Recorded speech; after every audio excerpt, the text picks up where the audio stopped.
My girlfriend came home wasted from her best friend's birthday party. I got her cleaned up and into bed, only to get kicked to the floor first thing the next morning. My girlfriend stared at me in horror and screamed, "Caleb Hayes, you son of a bitch! How could you do this to live? Sleeping with her best friend? You're scum, an asshole, a pig." I was completely stunned. I looked her over, and I was sure of it. This was my girlfriend, Olivia Reed. Suddenly, the bedroom door flew open. Liv's best friend, Jessica Vance, stood there aghast and started shouting, "Caleb Hayes, you bastard! You slept with my best friend? I'm going to kill you." The two of them pinned me down, their nails digging into my arms and back, leaving a mess of scratches. Seriously, were they trying to murder me? I managed to break free and bolt for the living room, but I wasn't even wearing pants. I made a beeline for the small balcony to grab a clean set of clothes. Back in the bedroom, my girlfriend screamed again, apparently having adjusted to her new reality. "Honey, don't panic. I woke up this morning and freaked out, too. I'm you now. It's real. We body swapped." Hearing this from the hallway, I almost laughed. Two crazy women team up to beat the crap out of me, and then try to sell me some story about a soul swap. Who were they trying to kid? Just as I was about to slip out and let them cool off, Liv's best friend ran out and pointed a finger at me. "You run, and I'll leak that little video of yours. You'll never show your face in Riverport again." I froze. Olivia had promised she would never share the intimate videos we'd made, and she told her best friend about them. If the vicious woman wanted to break up, she could have just said so. But then Jessica ran out of the room, her face etched with worry. "Jess, how are we going to switch back?" Olivia just frowned. "I don't know. We were wasted last night. I think we bumped heads, and then nothing. That's all I remember." I sat down to watch their little performance. It's not like I had anything better to do. Jessica grabbed Olivia's hand. "We have to find a way to switch back. I have a runway show in a few days. This could make or break my career." Olivia's frown deepened. "Same here. My boss told me to close the deal with Mr. Harrison, or I'm fired." I had a smirk. They were really selling it. They should take their act on the road. Suddenly, Olivia whipped her head around and snapped at me. "What are you looking at? Get in there and clean up the bedroom. I'll deal with you later." Something was off. The tone of her voice was exactly like my girlfriend's. Even the way she shot me a dirty look was identical. Could this psycho bitch have really swapped bodies with Jessica? While I was hesitating, Jessica's face turned a faint pink. In a voice as quiet as a mosquito, she stammered, I need to take a shower. I feel so gross." Olivia nodded, and when she saw Jessica about to look for clothes, she went into the bedroom herself and quickly found all of her friends' undergarments. That wasn't right. No matter how close they were, she couldn't possibly know where Jessica kept all her intimate apparel. I've been living with Olivia for a month, and I knew she was a neat freak. She'd barely let me touch her things. As close as she and Jessica were, I knew they weren't close enough to share underwear. The more I thought about it, the more creeped out I got. Could something like a soul swap actually be real? And what would they even gain by lying to me about it? While I was playing Sherlock Holmes, Olivia grabbed my ear and twisted. The force, the motion, even the look in her eyes, it was exactly how she always did it. "Ow, I'm sorry," I yelped. She dragged me into the bedroom, shut the door, and threatened, "I won't hold last night against you, but you have to take responsibility for what you did." I rubbed my ear, still in disbelief. "I don't buy this soul swap crap. Stop messing with me." "You don't believe me?" she huffed.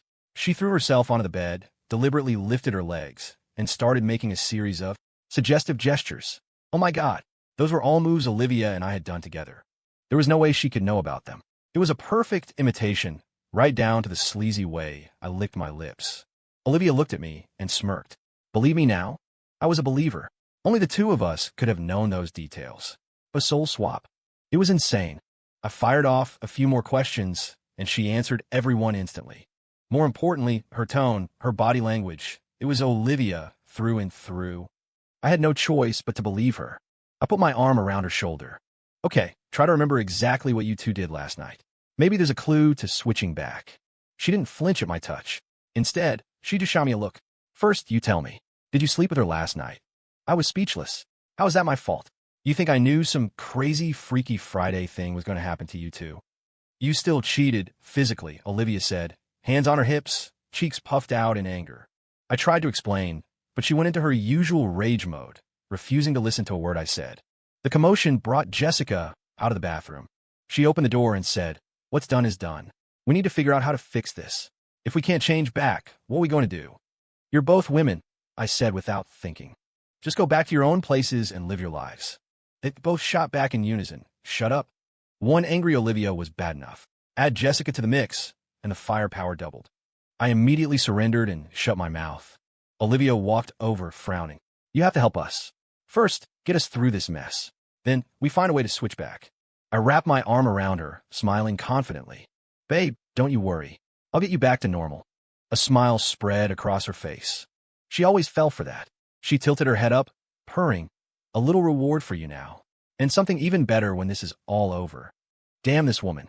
She knew my weaknesses. I leaned in for a kiss, but the new occupant of my girlfriend's body shrieked like she'd been hit with a taser. She rushed over and shoved me away. Get off her. That's my body. You can't just kiss it. I stumbled back, stunned. Olivia seemed to agree, giving me a playful, challenging look. Consider it a rain check. When we're back to normal, I'll reward you double. Could you not talk about this in front of me? Jessica grumbled, crossing her arms with a look of disgust. I scoffed silently. I had a pretty clear memory of how she'd acted last night, and it wasn't nearly this prim and proper. Olivia was clearly annoyed too. What was wrong with a little affection between her and her boyfriend? It wasn't a crime, especially when Jessica had just slept with him. But Olivia decided to focus on the problem at hand. We all went into the living room to brainstorm. They tried everything they could remember. They linked arms and drank like a toast. They hugged and whispered secrets. Nothing worked. Maybe you guys got electrocuted? I suggested. That's how it happens in the movies. They both stared at me. What are you talking about? Just an idea. Worth a shot, I said, not really thinking it through. Olivia frowned. No way. What if we try it and die? My girlfriend was a total coward. She couldn't even watch a horror movie and was scared to go to the bathroom in the middle of the night. We have to try, Jessica said suddenly, her voice firm. I realized the danger. Hey, I was just spitballing. Let's think of something else. We didn't do much last night, and we've tried everything else. We need to do something drastic, Jessica insisted. Olivia's face went pale. Honey, he's just talking nonsense. Don't take him seriously. What if something goes wrong? We'll regret it forever. We have to try. How am I supposed to do a runway show like this? Jessica yelled. I glanced over at her and had to stifle a laugh. In Olivia's body, Jessica was petite and doll-like, a far cry from the long-legged supermodel she was supposed to be. In contrast, Jessica's body, now occupied by Olivia, was tall, slender, with a cool elegance, a walking clothes hanger, born for the runway. But thanks to fate's cruel joke, their bodies were all mixed up. While I was lost in thought, Jessica actually ran into the bathroom, threw a hairdryer into the sink, and turned on the faucet. A cold sweat broke out on my back. I told you to try electricity, not commit suicide. I dove across the room and tackled her. Let me go. I have to change back, she screamed, struggling against me. Are you insane? Do you really think your dumbass plan can survive 120 volts? I hauled her out of the bathroom, dumped her on the sofa, and went back to retrieve the hairdryer. Her eyes were wide with fury. How do we know if we don't try? We can try another way, I said, walking out of the bathroom and grabbing a massage gun. The voltage was much lower, perfect for an experiment. I started rigging the wires, connecting them to 2 separate leads. Watching my makeshift device, Olivia came up behind me and draped herself over my back. Baby, is this going to kill us? I told her to relax, that I'd never let anything happen to my sweetheart. She beamed, snuggling into my arms. Across the room, Jessica looked like she was about to vomit. What are you two doing? That's my body. Olivia stuck out her tongue playfully. Honey, we're a couple. We can't even hug. Just don't take it too far. No kissing, no touching, and definitely no sleeping together. Jessica started rattling off a list of rules. I had a laugh. A mischievous thought popped into my head. She was so bossy and fake. If she was so concerned, why hadn't she apologized to my girlfriend for sleeping with me last night? I finished rigging the device and had Jessica and Olivia hold hands, each pinching one of the wire ends. I flipped the switch. They both screamed and immediately let go, the small jolt being more than they could handle. I rushed to help my girlfriend up, but one look at the venomous glare in her eyes, and I quickly backed off. The soul swap hadn't worked. This was still Jessica. I want to help Olivia up instead. Her eyes were red and welling with tears. Baby, I don't want to do this anymore. It hurts. I nodded and comforted her. We're done. This isn't working. Jessica stood up, dissatisfied. No, we have to try something else. My show is the day after tomorrow. I can't miss it. I told her to calm down. We could try other things, but we couldn't be reckless. But Jessica was determined to be reckless. She had my girlfriend bump heads with her. Then she had them lie down and nap together. The day dragged on until evening, and nothing had worked. A phone rang. Jessica answered it, but the person on the other end ignored her and asked for Olivia. Looking frustrated and angry, Jessica handed the phone to Olivia. "It's my agent. I'll tell you what to say. You repeat it." Olivia looked exhausted. "Can I just wing it?" "No, this is my life we're talking about," Jessica yelled. Seeing her friend so worked up, Olivia had no choice but to take the call. But after she hung up, Jessica went ballistic, blaming Olivia for not saying this right, or messing that up. "I'm not you," Olivia complained. "How was I supposed to know what to say? Your cues weren't exactly clear. Are you an idiot? I was practically spelling it out for you. Do you have zero comprehension skills?" Jessica jabbed a finger at Olivia. I couldn't take it anymore. I walked over, put my arm around Olivia, and faced off with Jessica. "What's your problem? She's not you. She doesn't know anything about your modeling world. She was just trying to help you cover. It's not her fault if she made a mistake. Why are you yelling at her?" Jessica wasn't having it, firing back with a volley of sarcastic remarks. "My girlfriend lost her temper, too. I'm tired. I'm done for today," she said, kicking her out. Jessica was stunned. "What do you mean? I'm just trying to find a way for us to switch back sooner." "And did you find one?" Olivia asked, her arms crossed. "We both need to switch back as soon as possible," Jessica insisted. "I said I'm tired. I need to rest." My girlfriend grabbed a pillow from the sofa and lay down. Jessica immediately ran over and tried to pull her up. "We have to work on this together. You can't just lie there." My girlfriend shoved her away. "I said I'm tired. When you find a method that actually works, I'll cooperate. Right now, I'm sleeping." With that, she walked straight into the bedroom and lay down. Jessica ran after her, yelling, "You're in my body. What are you doing sleeping in there?" "That's my bedroom. I don't care if it's your body. Besides, you've been using my body, haven't you?" My girlfriend slammed the door shut. Shaking with rage, Jessica pounded on the door, only to be told off again. She came back and sat down, glaring at me. "What is wrong with your girlfriend? I'm just trying to help us switch back." I ignored her, scrolling through TikTok on my phone. Seeing she was getting nowhere and clearly uncomfortable in my girlfriend's smaller frame, Jessica finally grabbed her things and stormed out. The second she was gone, I double-locked the door, clapped my hands, and collapsed onto the sofa to order from DoorDash. As soon as the food arrived, the smell of fried chicken lured my girlfriend out of the bedroom, a huge grin on her face. We were two of a kind, a couple of homebodies. When we weren't working, we were lounging at home, never cooking, just stuffing our faces with junk food. It was the life. After we were stuffed, we went out to the balcony to do some yoga to burn it off. "I'm going to take a shower." "Want to join?" my girlfriend asked, a sly smile on her face. Normally, I would have swept her into my arms and headed for the bathroom, but not now. "With you like this?" "I'm not trying to take advantage," I said. "I did have some morals." She pouted. "Your loss. Don't blame me." She went to shower, and as much as I wanted to join her, I managed to restrain my baser instincts. Later, we were curled up on the sofa watching TV. It was inevitable that we'd get cozy. I have to admit, the feel was different, and it didn't take long for a fire to start burning inside me. Just as I was about to make a move, there was a knock at the door. Jessica was outside, shouting. I opened the door to find her standing with a middle-aged man in a suit. He shot me a look of pure disgust. "This is Mr. Sterling, the owner of my agency," Jessica explained. "Can you get Jess out here to explain things?" I turned and called out. My girlfriend came out in her pajamas, holding a bag of chips. Jessica and the man both stared, wide-eyed. My girlfriend was wearing a thin tank top, and because of her new, taller frame, it barely covered anything. Jessica looked like she was about to explode. "Are you crazy? Wearing my cheap tank tops on my body? You're practically naked." The man in the suit, Sterling, looked my girlfriend up and down and smiled. "Jess, why don't we talk outside?" Of course, my girlfriend refused. She didn't even know who this guy was. Jessica rushed over and whispered something in her ear. Only then did my girlfriend reluctantly agree, throwing on my jacket and following the man downstairs. I didn't trust this, so I followed them. They both got into a Maybach. I turned to Jessica, curious. "Your boss is talking to her.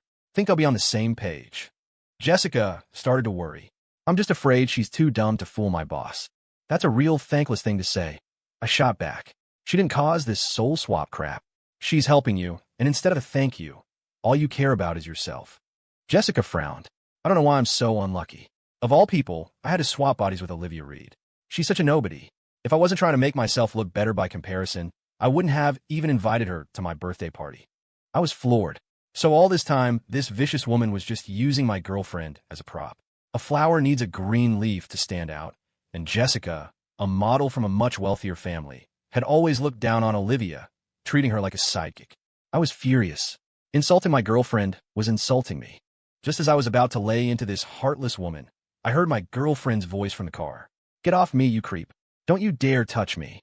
A surge of rage shot through me. I lunged for the Maybach, just as my girlfriend pushed the door open and scrambled out. I threw a punch at Sterling, catching him square in the jaw. His face flushed red. He didn't fight back, just pointed at us and snarled, "You two just wait? This isn't over." He slammed the car door and told the driver to go. Jessica ran toward the car, but it sped off, nearly hitting her. My girlfriend collapsed into my arms. She was usually so petite, but now she was almost as tall as me. It felt strange. "Honey," that bastard touched my back and my thigh. "You want to take me to some party?" she sobbed. I held her close. "Don't worry.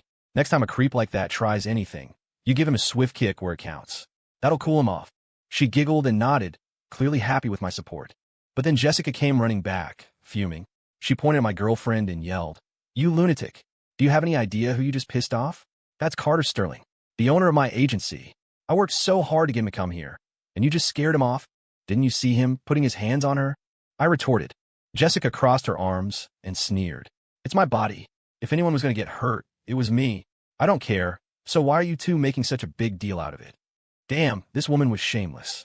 Even a saint would lose their patience. It's not like we owed her anything. I grabbed my girlfriend's hand and headed home. Jessica followed, refusing to let it go. I slammed the door in her face. "That's my body," my girlfriend said, worried. "What if she does something to it? When we switch back, I'll be the one who suffers." She had a point. We couldn't let Jessica out of our sight, and we couldn't let her do anything reckless. I opened the door. Jessica was still there. She walked in with a triumphant smirk. "Scared now? It would only take one word from him to ruin you. If you beg me now, I might be able to think of a way to calm him down." I told her to shut up. He was just some creep. "Caleb, you're just some corporate drone?" Jessica sneered. "You think you can afford to cross a guy from a family like the Sterlings? You'll never work in Riverport again." "Whatever," I said. "This isn't the Dark Ages. What's he going to do, have me whacked? He won't kill you, but getting you fired? Making your lives a living hell? That he could do easily." Jessica looked smug. "Who in Riverport would dare to cross the Sterling family? If you don't believe me, just wait. You'll both be fired by tomorrow." My girlfriend started to panic, tugging at my arm. Maybe I was too rash. It's her body, after all. A little unwanted touching isn't the end of the world. "You silly girl," I thought. "It might be her body, but you're the one who feels it. And being groped is never a pleasant feeling. What's there to be afraid of?" I said, trying to reassure her. "I don't believe the Sterlings are above the law." Suddenly, my phone rang. It was my boss. "Caleb, you're fired. You crossed Carter Sterling? Do you have a death wish?" I was shocked. I looked over at Jessica, who had the decency to look guilty and avoid my gaze. I hung up and stormed over to her. She flinched. "What do you want?" "I didn't fire you. He may be a Sterling, but there's no way he knew what company I work for or even my full name." "You told him, didn't you?" I accused her. Jessica looked unfazed. "So what if I did? I have to look out for myself. I'm signed with Sterling Models. That man holds my entire future in his hands. He asked me a question. You think I can refuse to answer?" My girlfriend was furious. "Jessica, what is wrong with you? You got my boyfriend fired. You're disgusting." That set Jessica off. She jumped up and started screaming back at my girlfriend. I pulled Liv away. Arguing with someone like Jessica was pointless. It would only make us sick. Jessica glanced at her phone, then grabbed her purse and headed for the door. I quickly blocked her path. "You're not going anywhere. That's my girlfriend's body. If you go out and do something stupid, you'll have us to answer to." She glared at me. "Don't you dare accuse me of being trashy. I'm not a whore. I have some self-respect." With that, she pushed past me and left. My girlfriend came to my side, her voice laced with fear. "Where's she going this late? You don't think she's going to see that Carter guy, do you?" "Let's follow her," I said. I grabbed my girlfriend, and we hopped on my electric scooter to tail her. Jessica was on the side of the road, unable to get a ride, yelling at an Uber driver on her phone. We pulled up next to her. She shot us a sideways glance. "What are you two doing here?" "That's my girlfriend body. We have to make sure you don't do anything stupid with it," I retorted.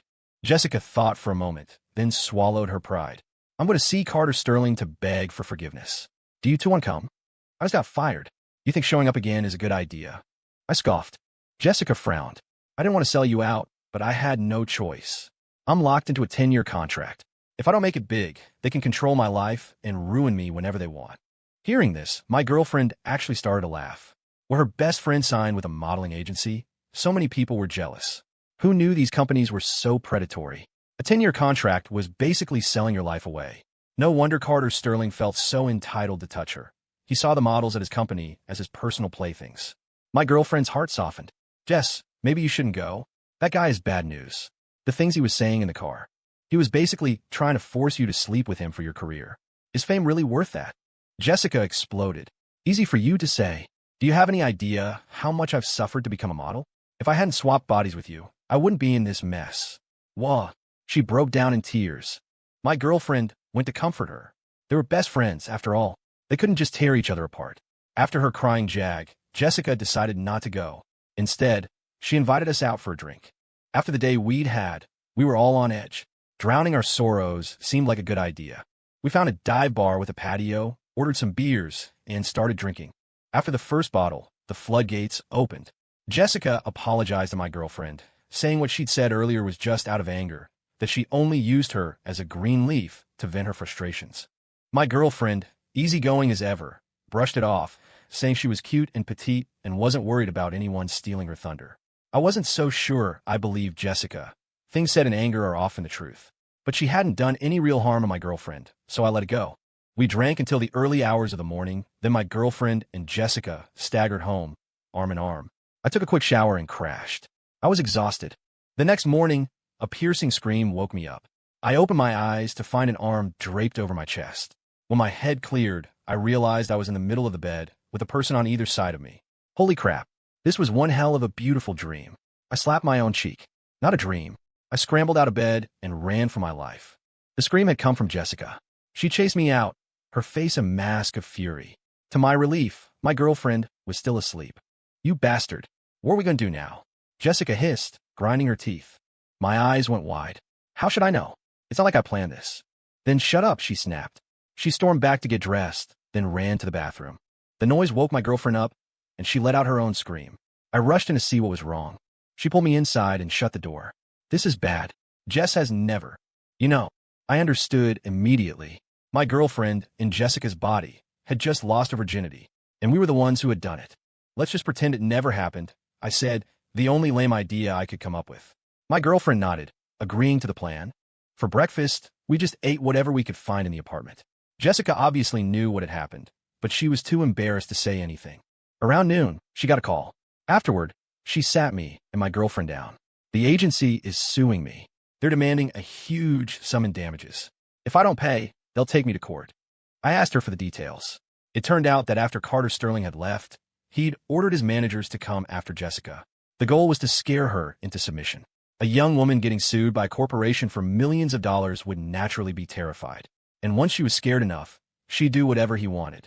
The bastard had used this tactic to intimidate new models before, and it had worked more than a few times. My girlfriend felt guilty. She tugged at my arm. Is there any way we can fix this? Jessica scoffed. He doesn't even have a job. How is he supposed to help me? You don't know what his family does, do you? My girlfriend asked, puzzled. Jessica laughed. What are they, small business owners? Trust fund babies. His family is all in public service. The DA's office, the courts, the police department, City Hall. My girlfriend listed off my background with pride. Jessica's eyebrows shot up. He's the son of a bunch of civil servants?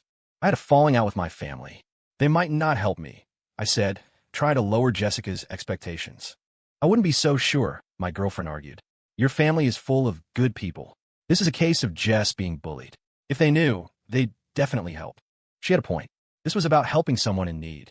My sisters would probably be on board. I called my older cousin first. After hearing the story, she laughed. Little cousin, what do you want to do? Maria, I'm no legal expert. I don't even know on what grounds they can sue my friend, I said into the phone, watching Jessica's hopeful expression. My cousin laughed again. They have no grounds to sue. In fact, you can sue them for sexual harassment. If you make a big enough stink, they'll definitely want to settle out of court. But I don't have any evidence, I said. If this guy is as arrogant as you say, have your friend go talk to him. He'll probably run his mouth. Just record it, video or audio. That's your evidence. She then reminded me to do everything by the book. After promising I would, I called my sister. She immediately started yelling at me to come home, but then her tone softened. Sue them. I'll have your brother-in-law represent you. We'll sue them into bankruptcy if that's what it takes. Jessica's jaw was on the floor. What a fierce family. One works for the DA, the other is married to a top lawyer. And they wanted to sue the company into the ground? That was ruthless and awesome. The truth was, Jessica had wanted out of her contract for years. The company had demanded everything from her and given her nothing in return, but the 10-year contract had her chained down. My sister told me to come home and see our parents soon. Finally, I called my uncle. After hearing the story, he said coldly, "You stay out of trouble. If they break the law will deal with them." That was all I needed. I grabbed my girlfriend and Jessica, and we headed for the agency. My girlfriend, having been with me for a while, had grown a backbone. It was Jessica who was nervous. We took a cab to the modeling agency she mentioned, JK Entertainment. I had to admit, the place was stylish. The receptionists were gorgeous, and the photography studios inside were buzzing with flashing lights. It felt like stepping into a fashion hub. Jessica said she needed to see the boss, and the receptionist immediately made the call. The three of us went in to meet the company's president, a Mr. Wallace, and Carter Sterling himself. Carter saw me and smirked. "You slapped me yesterday. Any guesses how I'm going to deal with you today?" I immediately put on a pleading expression. "Mr. Sterling, I can't lose this job. Please, have mercy on me." Carter preened, clearly enjoying the sight of a poor slob like me groveling. He crooked a finger at me. "Come here." I got closer. The bastard slapped me across the face and snarled, "How's that feel?" I nodded. He was about to hit me again, but I quickly dodged. My girlfriend secretly gave me the okay sign. I immediately started yelling, "He's hitting me. Just because you're rich doesn't mean you can assault people." Carter Sterling froze, completely baffled. 1 second, I was kissing his boots. The next, I was screaming my head off. "Get him out of here." Carter ordered Mr. Wallace. As I was being dragged out, my girlfriend and Jessica stayed behind. Carter had no interest in Jessica and told her to get lost too. Jessica looked worriedly at my girlfriend, who just told her to go, that she could handle it. In that moment, Jessica felt like my girlfriend was the best friend anyone could ask for, after all the time she'd looked down on her. When things got real, she was the only one who stood her ground. Once Jessica was gone, my girlfriend put on a sweet smile and started pleading with Carter. He stroked her hand, a lecherous grin on his face. "That psycho is your friend? You better tell him to shut his mouth. A slap is nothing. I could destroy his entire family." My girlfriend kept the secret recording going as she encouraged him to keep talking. Carter fell for it completely, tapping on the desk. "You're signed for 10 years. Defying the company is a breach of contract. We can sue you for millions. Think about it. If you meet my conditions, we can talk. You want to walk in that fashion show, right? I can make that happen. But you have to be obedient." The way he was touching her made her skin crawl. She shoved his hand away and swung, slapping him hard across the face. His cheek turned bright red, and he flew into a rage. "You bitch, who do you think you are? I'm going to ruin you. Millions of dollars will bankrupt your family. If you don't pay up, I'll make your life a living hell. You dare to slap me? You just wait." My girlfriend just smiled, walked out of the office, and said to me, "Got it all." Mr. Wallace sensed something was wrong and snapped at her. "Jessica, are you insane? Do you know the consequences of pissing off Mr. Sterling?" "He's about to find out the consequences," I said, holding up my phone to show my girlfriend I had already called the police. Mr. Wallace knew things were spiraling out of control and rushed back into the office to report. Carter just scoffed. "When they get here, just handle them. I don't believe a bunch of broke losers can cause any real trouble." A few minutes later, a group of uniformed police officers walked through the front doors of JK Entertainment. I immediately raised my hand and told them I was the one who called. They started taking our statements. Jessica looked like she was in a daze, as if she couldn't believe she was actually going up against a powerful scion like Carter Sterling. The officers went to find Carter, but he was gone. The coward had slipped out the back door. Mr. Wallace came out to deal with them, flatly denying any assault took place. I had my girlfriend show them the video. After watching it, the officers demanded that Carter Sterling report to the police station. Meanwhile, Carter was in his car, cursing up a storm. When Mr. Wallace called to tell him about the video, he was stunned. "What video? When did those broke assholes film anything?" "They must have recorded it secretly, sir," Mr. Wallace said worriedly, asking if he should inform his family. Carter immediately shot that down and quickly got his lawyer on the phone. With his powerful background and endless supply of cash, Carter Sterling showed up at the police station with his lawyer, looking ready for a fight. The lawyer was a smarmy, condescending type who swaggered into the station. "Even if there is a video, it's clearly entrapment. My client is a very busy man with numerous enterprises.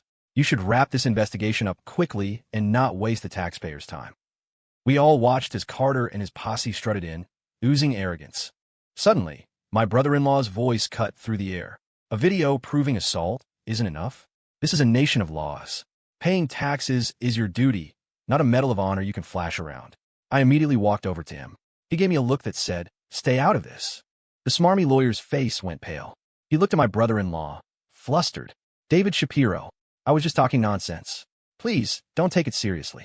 "My client is suing your benefactor," David said, his voice dripping with authority. "And we are not accepting an out-of-court settlement." I stood by, filled with confidence. My brother-in-law truly was a top lawyer. Carter was dumbfounded. David Shapiro was one of the most famous and feared lawyers in the country. How did these broke losers afford him? Though they were separate issues, David managed to conflate them. After a brief discussion with the other lawyer, he told us there shouldn't be a problem. It was just a matter of negotiating compensation. Seeing he had no leverage and terrified of his family finding out about his dirty dealings, Carter had no choice but to pay up. As for Jessica's contract, they didn't even put up a fight. They terminated it immediately, setting her free. I was expecting a drawn-out battle like in the movies, but he folded at the first sign of real trouble. Pathetic. David looked at me and smiled. "You should bring your girlfriend home soon. Your parents would be happy to see her." With that, he left. A small case like this, with solid evidence, was an easy win for him. I looked at my phone. A transfer of $100,000 had just come through. I was ecstatic. "Carter Sterling, you should have slapped me a few more times." A moment later, my old boss called. His tone completely changed. "Caleb, my boy, remember to come back to work tomorrow." I was just angry before. I laughed coldly. "Fatso, let me tell you something. I'm done working for you. I have a recording of you firing me. You're going to pay me severance. As for coming back to work, not a chance." My girlfriend heard me and grinned. "Are you really not going back to work? With this $100,000 plus the severance from the company, why the hell would I? Didn't you say you wanted to travel abroad?" I smiled at her. She squealed with excitement, throwing her arms around me and kissing me all over. Jessica quickly ran over and pulled her off. "What are you doing? That's my body." My girlfriend let go, a pang of guilt on her face. After all, she had wronged her best friend last night. We were all exhausted and starving after the long day, so we found a nice place to eat. We got drunk again. The next morning, I was woken up by a sharp slap. I opened my eyes to see Olivia glaring at me. "Are you crazy?" I grumbled. "Let go of her." "Who do you think you're holding?" she snapped. I looked down and saw I was holding Jessica. "What's the big deal? She's my girlfriend now, isn't she? Can't I hold her?" Olivia grabbed my ear and twisted. "Take another look at who I am."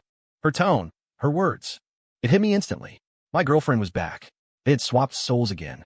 I quickly put on a sheepish grin. "Babe, you guys keep switching back and forth. I thought I was holding you. Don't be mad."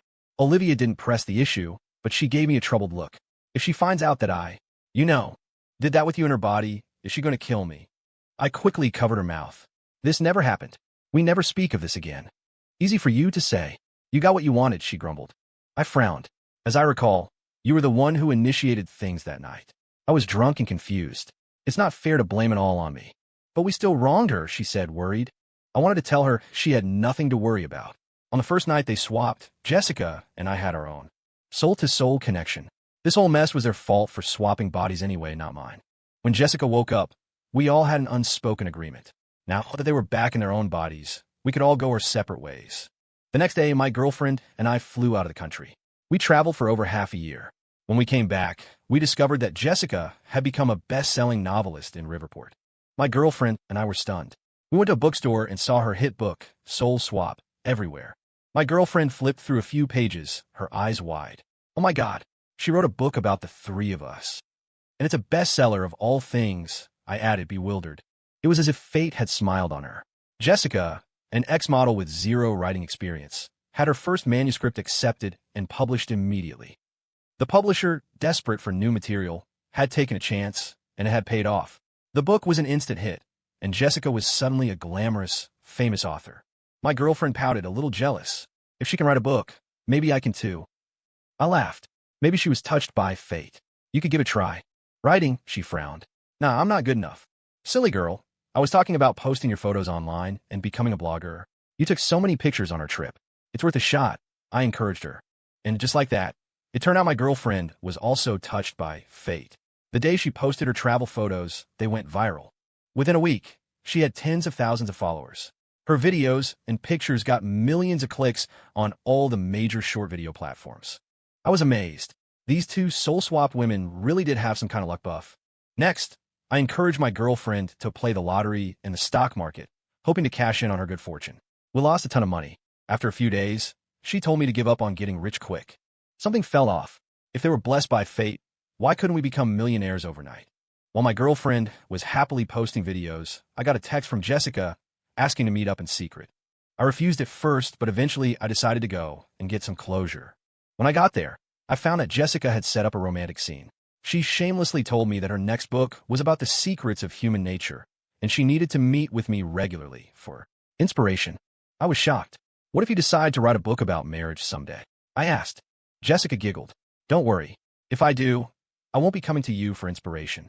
I went to the bathroom to wash up and get rid of any evidence before my girlfriend could find out. But in the bathroom, I found a pair of panties that looked exactly like Olivia's. Oh my God, had those two been secretly meeting up behind my back all this time? I stormed out and confronted Jessica. She just laughed and told me it was just a normal meeting, nothing as sordid as I was imagining. No way, I said. Just a meeting? Why would she leave her underwear here? Jessica opened her laptop and showed me a photo. It was her and my girlfriend embracing, nearly naked, with a line of text next to them. It looked like a promotional ad for some association, raising awareness for a women's health issue. I breathed a sigh of relief. It seemed I had let my imagination run wild. When I got home, my girlfriend gave me a suspicious look that nearly gave me a heart attack. Did you go see Jessica? No, I had dinner with some friends, I lied. You scared me, she said, relieved. She asked me to come over yesterday, and I thought she was going to bring up that whole mess. Luckily, she just wanted my help with a photo for a magazine. I told her she should be careful about meeting with Jessica. If they did it too often, the truth was bound to come out. Then she asked me about the soul swap. Jessica wanted to dig deeper, to see if they could unlock the secrets of what happened. I told her I supported it. Go ahead, unlock the secrets of the universe. I'll just be waiting for the day your dumb luck finally hits the jackpot.